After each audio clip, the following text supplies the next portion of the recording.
This is the After Party, live with Kim McAllister. Pick a couch, grab a drink, and settle into the conversation.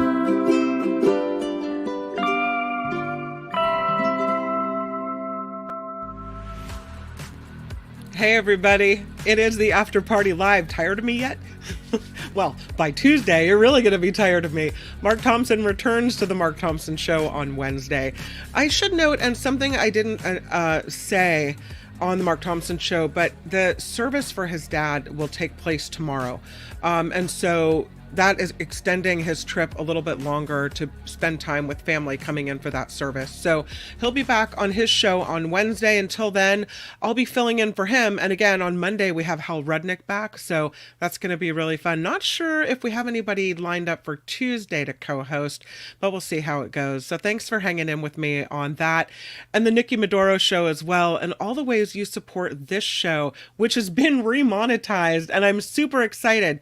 I forgot to do something on the Mark Thompson Show today, and I hope that you'll give me a break because I'm not normally in charge, but I should have known better. And we had some people that kicked into the super chats and super stickers, among them Maud, and I didn't get to it. I meant to at the end of the show, and then the show ended, and then Hal was talking, and I didn't get to thank people, and I feel really bad about it. So I'm going to thank people right now that are kicking in to this show, including Jim Slayton, who just threw a $5 super sticker at me. Jim, thank you. What a nice gift on this Friday. I really appreciate that. Thank you to everyone who supported the Mark Thompson Show today. Again, Maud is the one of the three names that I remember, but if I missed it and you contributed via super sticker, I'm so sorry that I screwed that up. I hate that. I know Maud isn't here. I'll have to try to find her email address. Maybe I can find that and send her a note. So I feel so bad. I hate when I screw up like that, especially when it comes to recognizing people who've taken the time to do something so kind. So Wes, speaking of which, we've Jim who threw in 5 and Wes who's throwing in 5. Huge love, huge thank you. And again, thank you, Wes, for helping me make that link, the PayPal link, dynamic when you click the About tab on this show. The PayPal information is also in the show description, but for some reason I can't make that one clickable, so you have to copy and paste it. So thank you, Jim. Thank you, Wes. And thank you, Gordon, for recognizing them as well. Speaking of this show and growing it and making it more successful, which is, this has been a rocky road, this show. But I just am so excited every time I see even one more subscriber. And this is how it currently looks. 2,134. So there's a way to go till we hit 2,500, but I'm keeping count and I'm watching. I'm trying not to watch it too often, like they say a watched pot never boils, but I still can't help checking in and seeing it.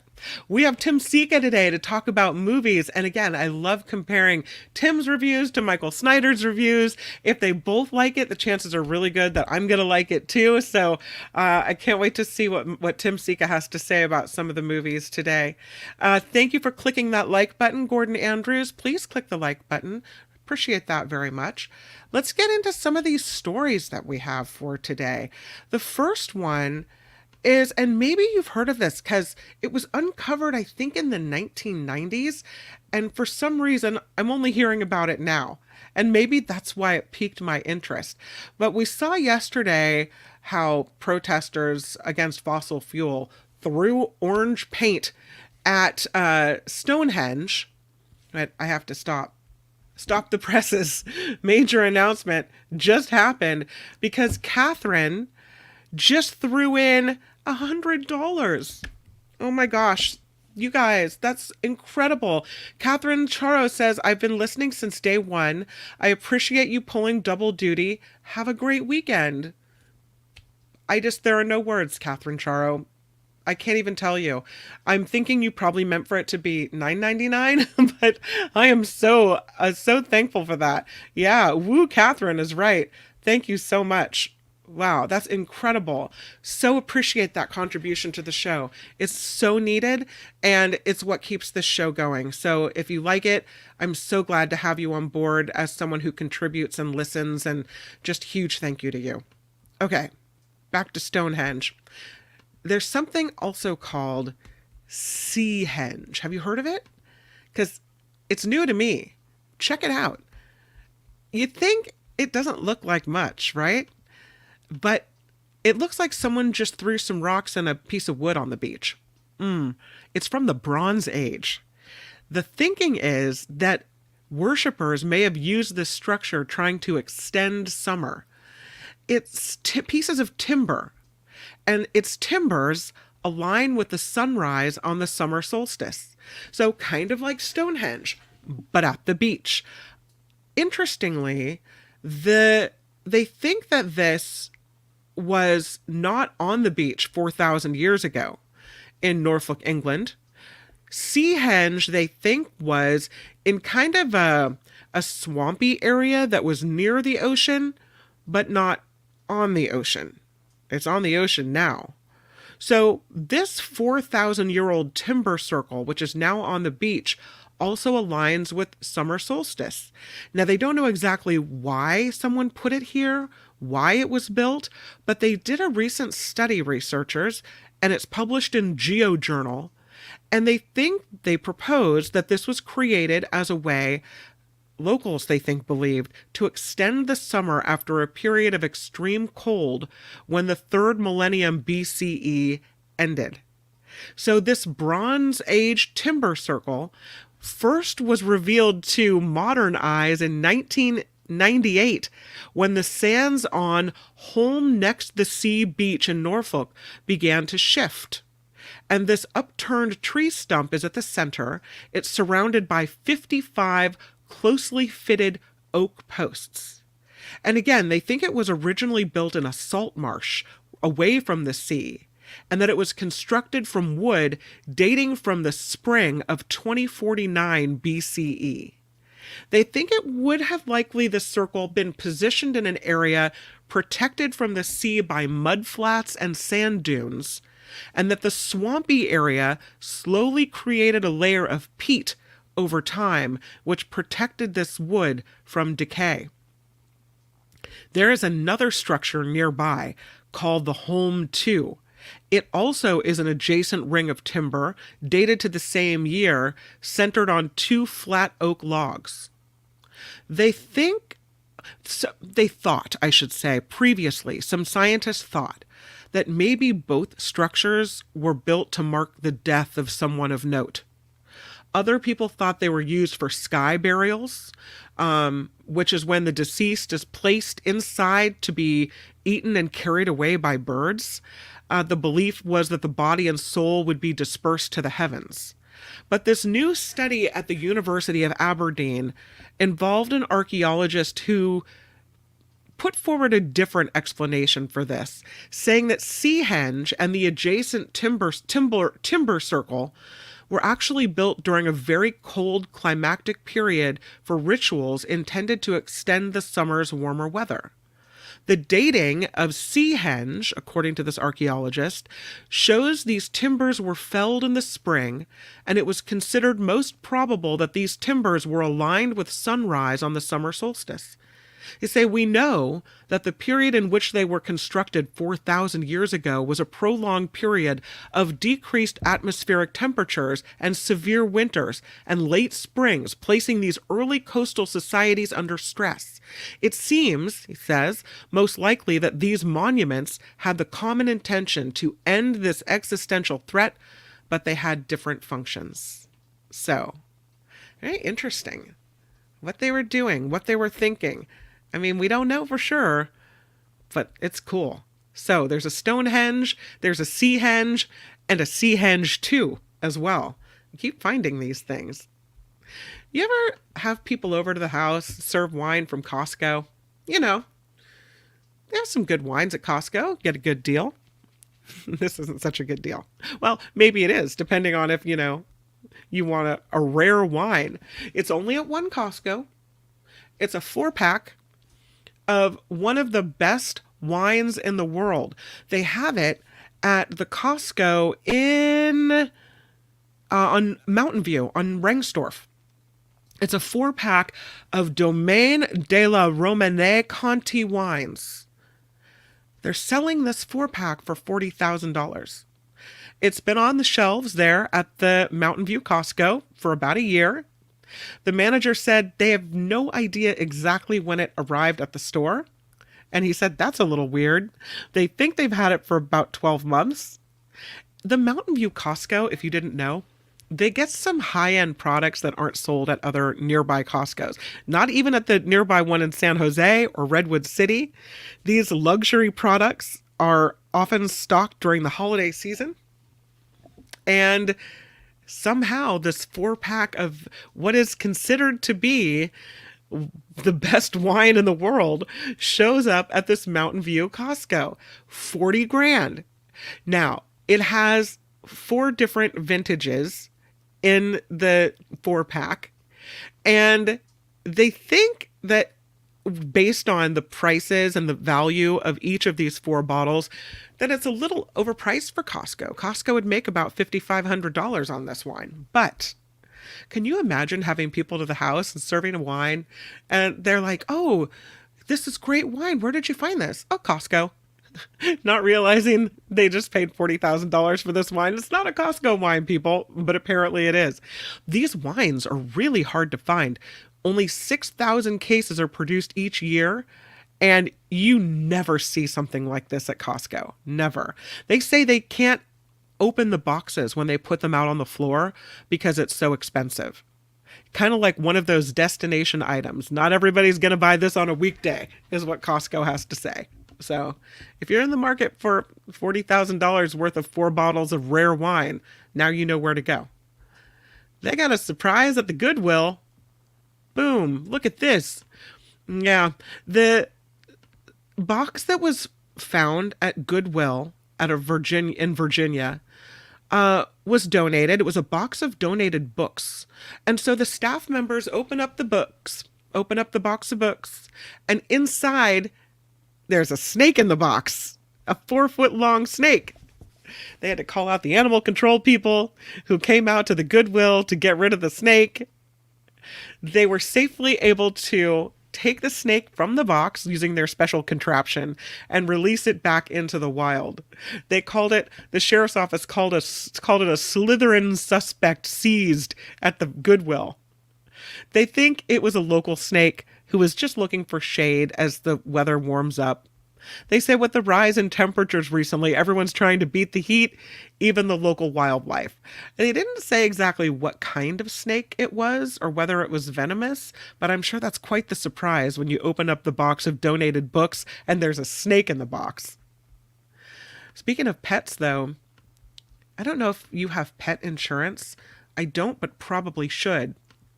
Although Nationwide Insurance is not renewing 100,000 pet insurance policies.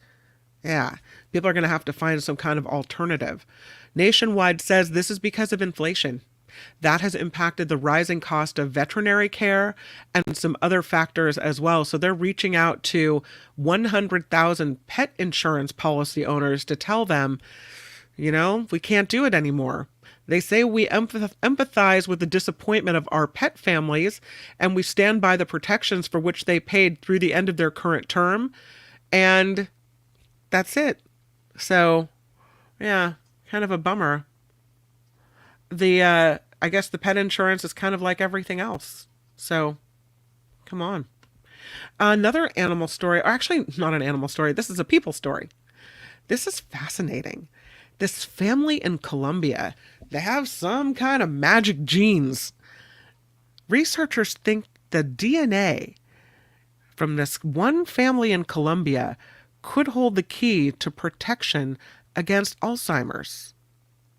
About 1,200 out of 6,000 family members carry a genetic variant called the PISA mutation, which dooms them to early Alzheimer's. But 28 family members with the PISA mutation dodged early Alzheimer's, apparently because they carry another gene that protects against this degenerative brain disease. This research is published in the New England Journal of Medicine on Thursday. The study, they say, represents the first evidence that having this other gene, it's called the Christchurch variant, might confer some protection against inherited Alzheimer's. That's a pretty big thing. The drugs and the therapies focusing on this genetic pathway could be capable of preventing or treating dementia and Alzheimer's in others, according to the lead co-author of this study from the Familial Dementia Neuroimaging Lab at Massachusetts General Hospital. He says, as a clinician, I'm highly encouraged by our findings. They suggest the potential for delaying cognitive decline, dementia in older individuals. Now we have to leverage this knowledge to develop effective treatments for dementia prevention.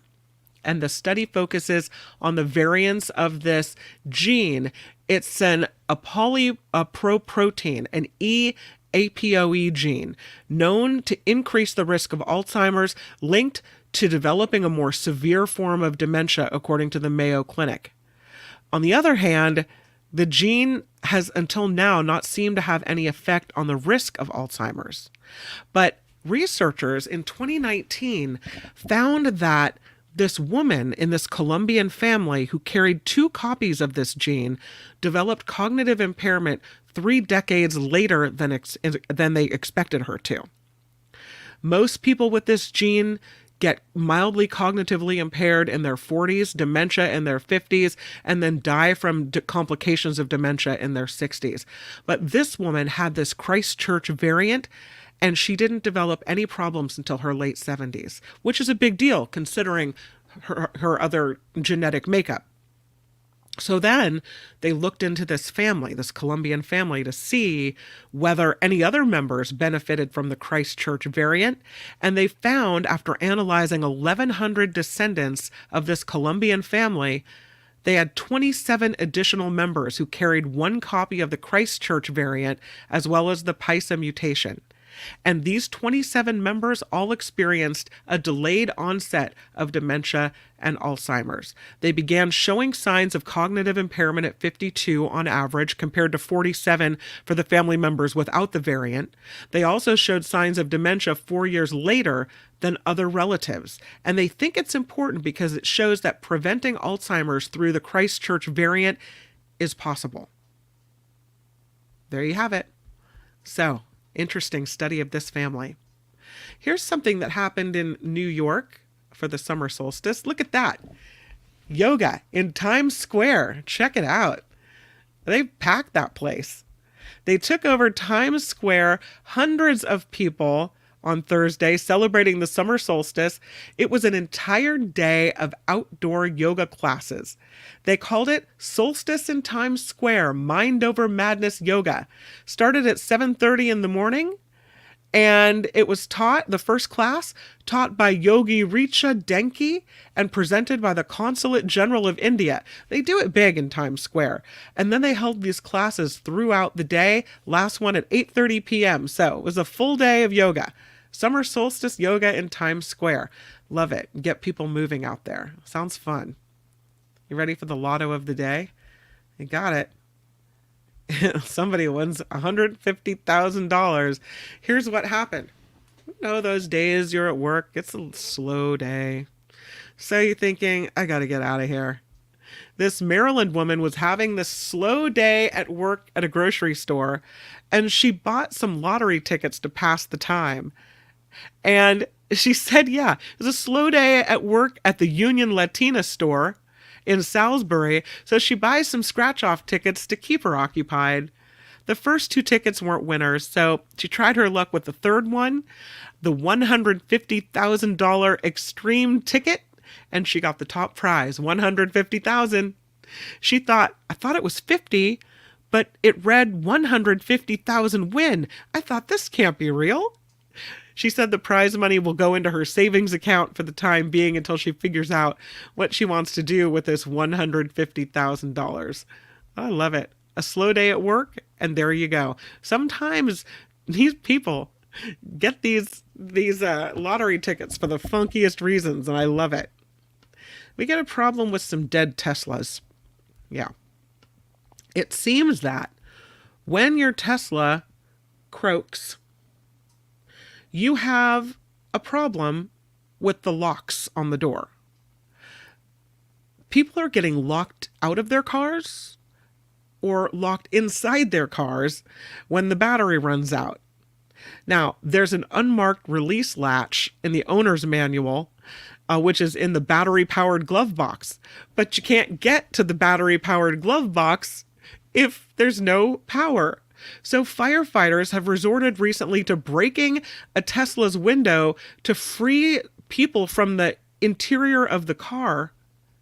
And they say that there's an under-addressed battery issue in extreme heat. And that if the power dies, then you can't open the doors. And you can't open the glove compartment to get to the emergency hatch release. So this is a problem with Teslas. We need to try to fix that one. Guess what, you guys? It's time. Yep. At the movies with Tim Sika. Hey, Tim Sika. Hi. Hi, Kim. Happy Friday. Happy Friday to you. Woohoo. Yeah. How's it going over there? Have you seen any good movies this week? No, what did I haven't really watched much this week. No, I did take my son, though, the last weekend to see Inside Out 2. And yeah. What'd you guys think? We really, really liked it. And I totally got what you told us last week about it being kind of more frenetic and a little faster paced and a little, but I do think having a teenager at my house, a 14-year-old, that is full on the nature of puberty. So you could totally relate, in other words. I totally related to this. And my daughter didn't go, but my 10-year-old son and I were at the movies. And I turned to him and I said, now it makes you understand Julia a lot better, doesn't it? He said, yeah, it really does. Yeah. So I loved the movie. I thought it was really, really good. And I remembered being at that movie, how much I enjoyed going to the theater.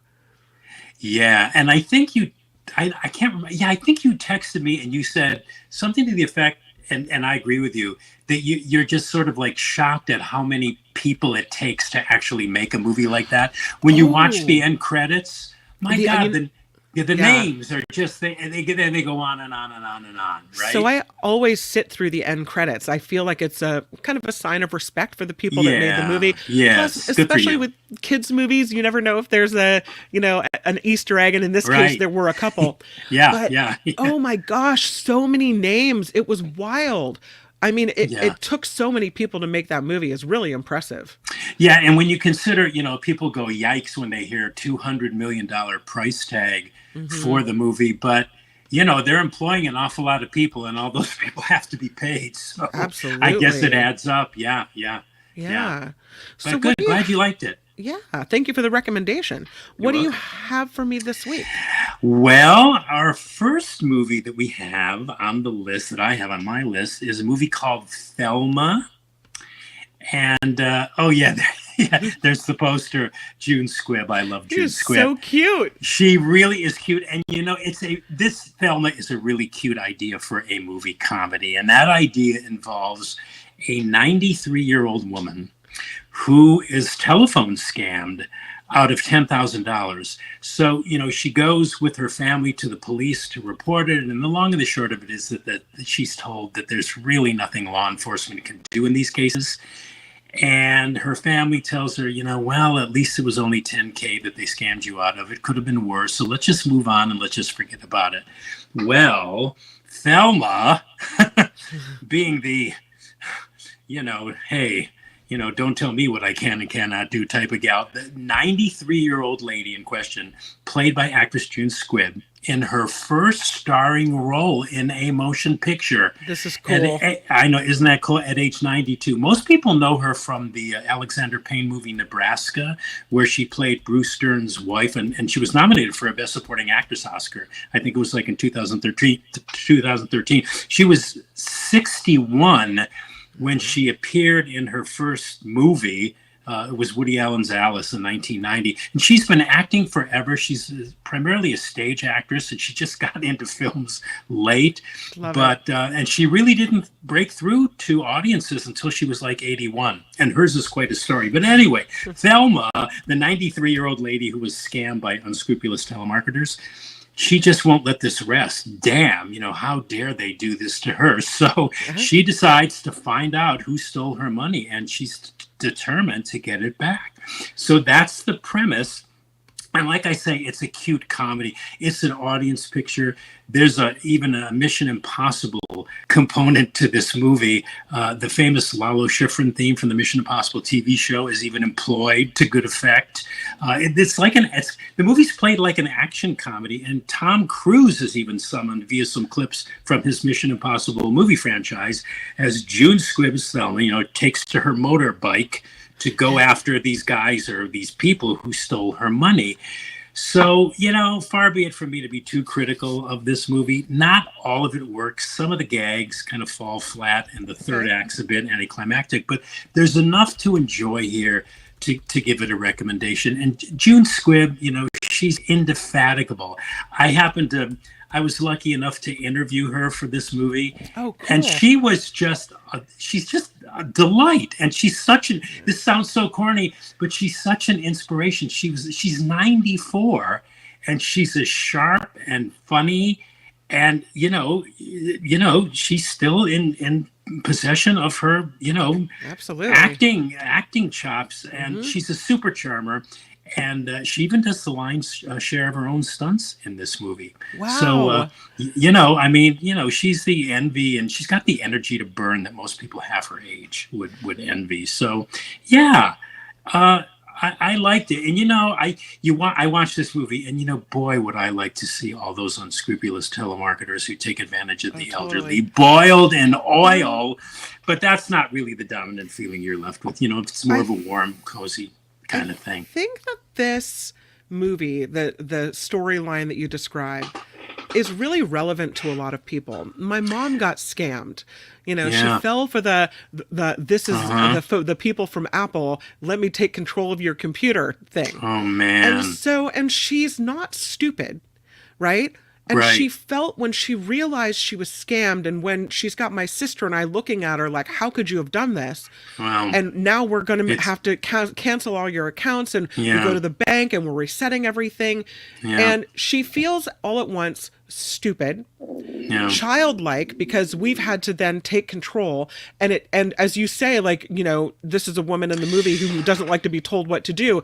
And it reminds me of my mom, because it feels like someone's taking away your independence. So I think older people can relate, their kids can relate. It's a storyline that's really applicable to a lot of people. Yeah, and there's some tender moments too about the poignancy of aging. When caring for the elderly, how do you strike a balance between that care and allowing them a respectable degree of independence? Right. The movie goes into all of that, and the movie does have something to say about age being just a number. I think it should do well at the box office. I hope a lot of people, go and see it. It's I think I'm going to take my mom. I'm going to take my mom to see it. Take your mom. And, there's a really sweet relationship dynamic going on, too, in the story between, Grandma Thelma and her grandson, played by Fred Hechinger, which is really, it's just really, really sweet. And it's genuine and it's real. And I think people will be able to relate to it. But,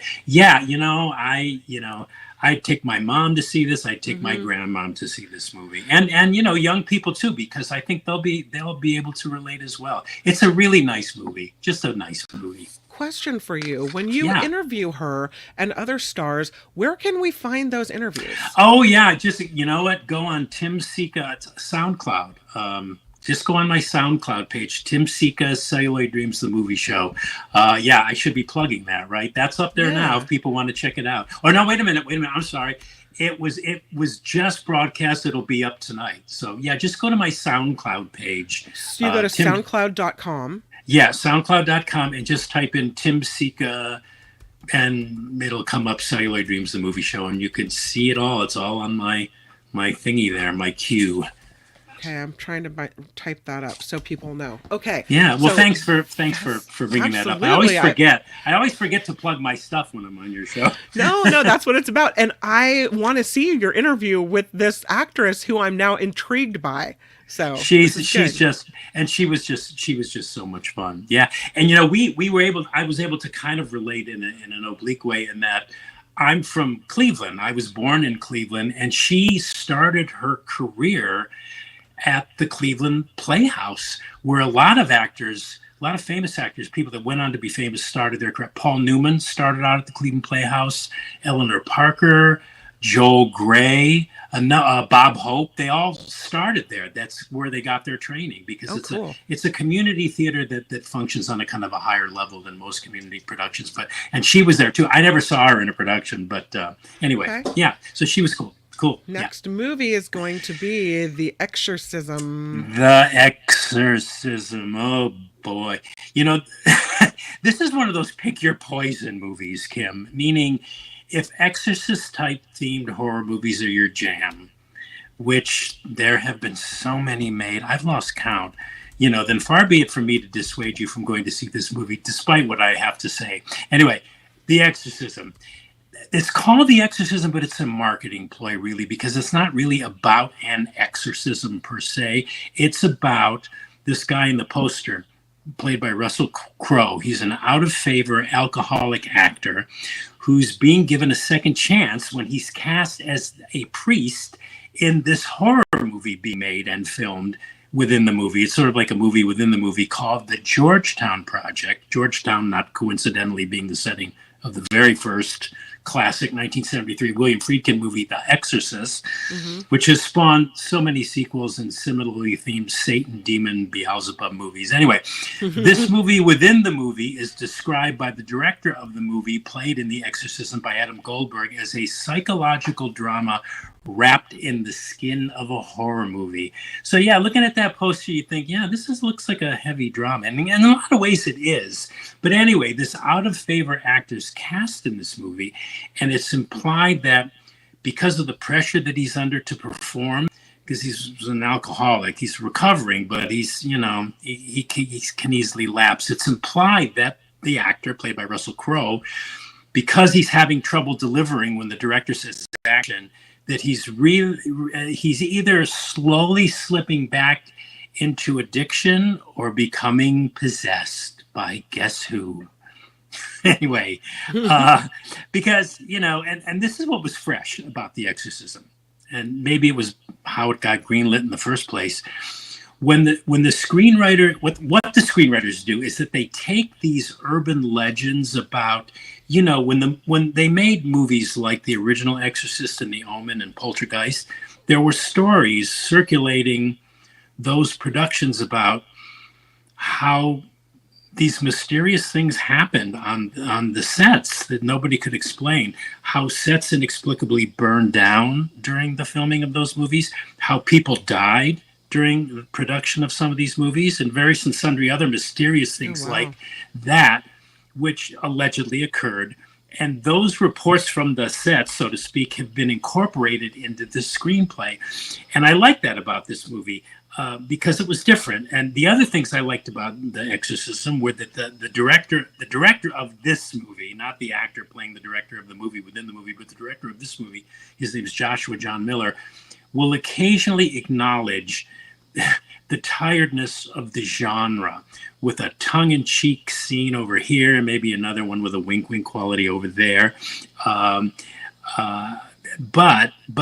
these bits aside, the overall approach to the movie is dead serious. I mean, you can feel the commitment of the director, the overall approach, and you can feel it in the actors. Russell Crowe plays this part of this once great actor, Anthony Miller, like it's the last thing he's ever going to do. He's playing Lear or somebody or something. He's thunderous and powerful, and he overacts, but he never seems like he's overacting. Okay. Just lending this part a certain kind of like immense gravitas. But honestly, this movie is silly, really. Ridiculous, predictable. I give it an A for effort and some props for trying to do something a little different with the demon movie formula, but ultimately and perhaps unavoidably it quickly succumbs to the all too familiar tropes and cliches of the genre. But if this is your jam, movies about devil possession and Catholicism running amok and religious dogma and unexplained evils going on, I think there's enough here to satisfy you, but I found it a slog. In 95 minutes, I am never going to get back in my life. So, yeah, I mean, I know it sounds like I'm talking out of both sides of my mouth, but I'm trying to be fair. So, Are you recommending it? I'm not recommending it, but hey, if like I say, That's if your it's jam, your jam, then, yeah. I'm not recommending it. Nah, skip Okay. it. No. Let's move to this one. I love a good hug. This is Ghostlight. Yeah, lots of good hugs in this one. Ghostlight, yeah.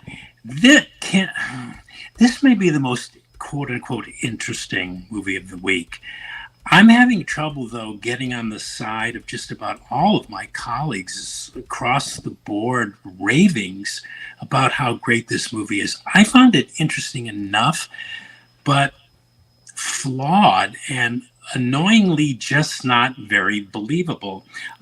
And although the director of this movie, Kelly O'Sullivan, is someone I would really like to interview about the movie. But anyway, the plot involves this construction worker. He's in the photo there, the poster there, who along with his wife and daughter is still grieving over the suicide of his son. A direct result being that this guy has major anger issues, which manifest in him inappropriately acting out in public. So, and I'm leaving a lot out here. So it so transpires that this guy becomes involved in a community theater group who happen to be performing a production of Shakespeare's Romeo and Juliet. And as he becomes a participant in the play, he begins to see things in the play that inevitably help him heal the wounds and the psychic scars and the pain he's still inwardly harboring over the death of his son. Now, that is such a great idea. And there was right? It shows we can find healing in the strangest of places, right? Right. Yeah. Well, well, I think in the end, too, it's ultimately about the healing power of theater. Mm-hmm. And there was every reason here in this story and in this screenplay for me personally to have loved the movie. Theater, for one. I love theater. Shakespeare, for another. The script even openly evokes Rodgers and Hammerstein's Oklahoma, a show I love. Mm-hmm. There's songs that they perform from Oklahoma in this movie. But I just found most of it to be unbelievable. And it's somewhat hard to say in precise terms why I felt that without giving too much away or without giving examples that might mean anything to somebody who hasn't seen the movie. But I think I can sum it up by saying that the reason I didn't like this movie, Ghostlight, and I don't even know why it's called Ghostlight, but whatever. The reason I didn't like it was, for one, the script struck this tone that for me failed to pull me into the ins and outs of the narrative in the way in which maybe a more seasoned director might have pulled me in. It had this preciousness too about it that made it difficult for me to get beyond what I saw as a very contrived situation, and one that would never ever play out in real life the way in which it's played out in this movie. So the best I can say about it, at least for now, and parenthetically, maybe all the critical raves are suggesting that maybe I should see it again before I file an official review. The best I can say about Ghostlight is that it's interesting, and on that basis alone, I think I can in good conscience deem it recommendable, but it didn't work for me on just about every level. I think it was intended to work. I just found it not credible and kind of irritating in that they kept piling one sequence upon another, and I wasn't convinced of the first sequence, all right? And they piled another one. I still wasn't convinced, and I just found it irritating. And a little bit of the film's intended emotion bubbled to the surface at the end, but I think most of that had to do with the film's musical score and not the way in which it was directed. So I guess I found fault in the way it was presented. I just didn't buy it. And yet the idea behind it sounds amazing. You know? It sounds like an interesting thought. Yeah, and apparently it's getting critical raves across the board. So, I don't get it. So. Last movie that you have on your list is called The Bike Riders. The Bike Riders. Yeah, have you seen any? They've been running a lot of previews for this movie. Well, no, I guess they wouldn't. Yeah, they wouldn't be showing The Bike Riders preview at movies like Inside Out 2. Now, I did hear Michael Snyder talk about this movie today, so I'm interested to compare what you guys have to say about it. Did Michael did review it? He did review it. Oh, okay. All right. So, but yeah, I want your untainted, okay, good. Well, afflicted view. I haven't listened to Michael's review yet, and I usually don't until afterwards. So this is good. Okay, so this was a movie that was supposed to come out last year, but I guess the SAG strike got in the way of the actors promoting it, so they kind of put it on the back burner. And I believe the distributors changed midstream as well. Originally, it was going to be 20th Century Studios doing the distribution duties, but now it's Focus Features. So anyway, okay. Yeah, okay. And this movie is what I might call, it's a grim drama, to be sure, but this is what I might call a combination character piece, kind of crime drama, and subculture submitted for your approval tale. Okay. It's fictional, but was inspired by a book of the same name. It was authored by American photographer and filmmaker Danny Lyon, portrayed in the movie by West Side Story's Mike Feist, who played Riff in West Side Story. And the story's set in the 60s, and it's about the formation and rise of this Chicago outlaw motorcycle club called the Vandals, a biker gang. And I like this film enormously. It turns funny and dark and nasty, violent. There's lots of dirty fighting, drinking, and living on the edge behavior depicted as de rigueur for this motorcycle culture. It's occasionally grim, but I always found it engaging. I never, ever once thought to look at my watch or thought of the time. I just was sucked in. The script is solid.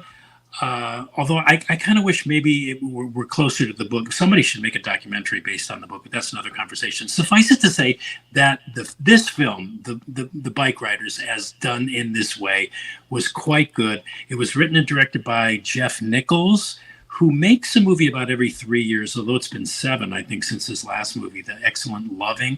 But all of this guy's movies have something to recommend in them, and The Bike Riders is no exception. Is a standalone movie. It's pretty terrific.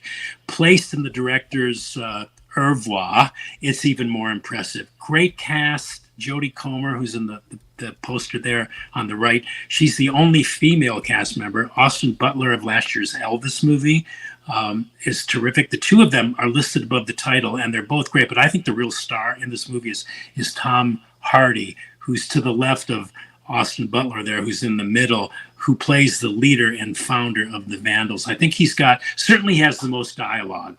Austin Butler just kind of, he doesn't say too much, but he looks good. He looks like James Dean in the poster. Yeah, he does look like James Dean. Yeah, I'm sure that there was some influence on some level for him there. But the movie, while also very evocative of this motorcycle gang subculture, it's a weird culture, but it also manages to deliver complex character studies of the individuals depicted in the movie. So yeah, it's a stylish, disturbing drama and an interesting deep dive into this motorcycle gang subculture, which kind of began as a sort of a surrogate family for local outcasts, but it evolved into a kind of organized crime syndicate, which the movie doesn't go into very much. They kind of bring that in at the end as a kind of an afterthought, but it's a very good movie. It opens today in theaters.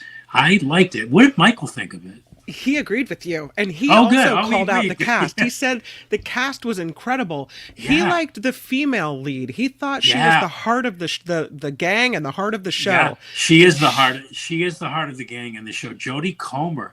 Yeah, it's a really interesting performance too, because she kind of plays it like semi ditzy, but she's not really ditzy. She's really smart, and she kind of knows the score, and she knows what's going on, and she's really like torn between the love she has for the Austin Butler character and God, this is not a life she is comfortable with, but she loves this guy so much. Yeah, she's very nuanced. I agree. Yeah, she is the heart of the movie. Absolutely. Yeah, you guys both really like this movie. So let's recap. Okay. Thelma, you said not all of it works, but it's enjoyable. It's a nice movie. and you Yeah. recommend it. I And do. you and Michael Snyder both like that movie. Oh, Sorry, okay, Thelma. yeah, I got yeah, the we're right on the picture up same there. page. Yeah, exactly. You both really like this one. I think he liked it more than you liked it. But Uh-huh. there it is, Thelma. But you both liked it. You both recommend it. So I consider that a yes in my book. Okay. The Exorcism. You both did not like this movie at all. Yeah. You said it's a silly movie. It's predictable. You give it an A for effort, but it's cliche. You are not recommending it unless this kind of movie is your thing. In which Yeah, case, you go ahead, but you can't throw your weight Exactly. behind this one. No. Ghostlight, you are not a fan of this movie. You said it's not very believable. It had a tone that just really failed to pull you in. You said it's interesting. You recommend it, but it didn't work for you. Yeah, did Michael like it? I bet Michael liked it. He didn't review it. Oh, he didn't review it. Okay, he didn't see it. Maybe next week he'll talk Yeah. about it. But yeah, yeah, we're just sort of like one man operations, and we're both freelance. And sometimes it's just hard to keep up. Sometimes you do different movies. Yeah. Right, and sometimes he sees stuff that I don't see, and vice versa. Yeah. Absolutely. Your list is always a little bit different, which is, Yeah. I think it's kind of cool. I like that. Oh yeah. That's good for you. Less boring for you, right? But I love to compare the ones that you did see. And then there's always like you shake me up a little bit with something that, is fresh that we haven't heard about yet. So yeah. I think it works. This works for me, Tim Sika. I like All it. right, Kim McAllister. I'm glad it works for you. The last one you reviewed was The Bike Riders. You said this is terrific. It's a great cast and it's a stylish yet disturbing drama, and you are recommending it. Yeah, absolutely. Yep. Yeah. It's a good movie. Yeah. So there's some good stuff out this week. Variety of subject matter. I mean, gosh, every single one of these movies is so different from the other one that for all tastes. So pick your poison. And, anything streaming that you've seen that you want to recommend? You know what? Not off the top of my head, but you know what I have been revisiting. One of my favorite shows of all time, 6 Feet Under. Have you ever seen it? I haven't. It is, oh my gosh. Anyway, 5 seasons. It came out in 2001 and it ran for 5 seasons.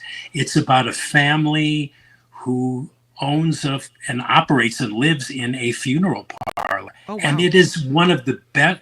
I think it's television as art. It's profound, it's funny, it's weird, it's quirky, and I'm revisiting the whole series. I'm just loving it all over again. What streaming service are you watching it on? Netflix. The whole series is available on Netflix. And I have Netflix. I can see that, and I haven't seen it yet. So check it out. See what you think. Yeah, 6 Feet Under. Yeah, and what's interesting about it is when they did that series, they did it before. They did it when you had to tune in once a week on HBO to see the latest episode. So there wasn't this like desire to sort of like to binge it. So therefore, I think that's reflective in each episode. They make each episode seem like something really, really special. Right. And in other words, you don't have to watch like 4 of them to get into it. You immediately get into it on episode 1, and you're there for the whole thing. It's just a superb show. Yeah. Anyway. And we can see your interview with this 94-year-old actress. Her name again? Jun Squib. Jun Squib. And that is, you go to soundcloud.com and just search for Tim Sika. Tim Sika. And Sika is the movie show. Yeah. Sika, if you're listening via podcast and you can't see the spelling. Tim, Sika, Tim Sika. Tim Sika, thank you so much for the great reviews this week. Oh, thanks, Kim. It was fun. It's always fun, and I always look forward to chatting with you week to week. Awesome. I'll see you next week. Bye, Tim Sika. Bye, Kim McAllister. Bye. That's At the Movies with Tim Sika. All right, I love it. Another great movie review here on this Friday on the After Party Live. I love having Tim Sika on the show. I feel so fortunate. That is the show, my friends, and I do have some thank yous. Some huge thank yous to talk about today. And I saw this come through from Harry. It's finally Friday. Hey, Harry. And I love your face. And thank you for the $5. And happy Friday to you as well. $100 from Catherine Charo. First of all, I'm so glad to know that you've been listening the whole time. So thank you for that. thank you for celebrating the show, for helping me keep it running. And I hope you have a great weekend too. And huge thank you for that contribution. Wes, consistent contributor to the After Party Live and the other shows we have on here as well, with $5. Thank you, and I hope it's a great Florida weekend for you. And $5 from Jim Slayton as well. Hi, Jim Slayton. Thank you for that. Thanks to everyone for contributing via PayPal as well. You can set that PayPal thing up just to do like a monthly contribution, so then you don't have to think about it anymore. Appreciate it. And when you see the credits roll at the bottom, those are all the people that support the show via PayPal. So huge thank you to that for that, and all the ways that you are helping me keep this dream of mine alive. I appreciate you spending your time. I hope you have a great weekend. I hope it's a really nice one. It's going to be a hot one, especially in Northern California, but have a good one. So let's see what, before I check out, see what you guys have to say in the chat. Oh, Mama Day 3 Boys says she loved Breaking Bad, was the GOAT in her book. So another good streaming option as well. And SF Tesla with a great reminder, Bobby Slayton, the pit bull of comedy, is in Brentwood in the East Bay, here in the Bay Area, tonight at 9, tomorrow as well. He's at Caps Bar and Grill in Brentwood, and it's always a great show when Bobby Slayton is there. We had him on the Mark Thompson Show on Monday if you want to go back and watch the interview as well. All right, everybody, have a great weekend. Make it a good one, and I'll see you on YouTube on Monday. I'll talk to you later. Bye-bye. The After Party Live would like to thank the following contributors and viewers like you.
Maud, if you're still here, huge thank you for your contribution to the Mark Thompson Show, and I'm so sorry I didn't mention it, but I'll get you back on Monday.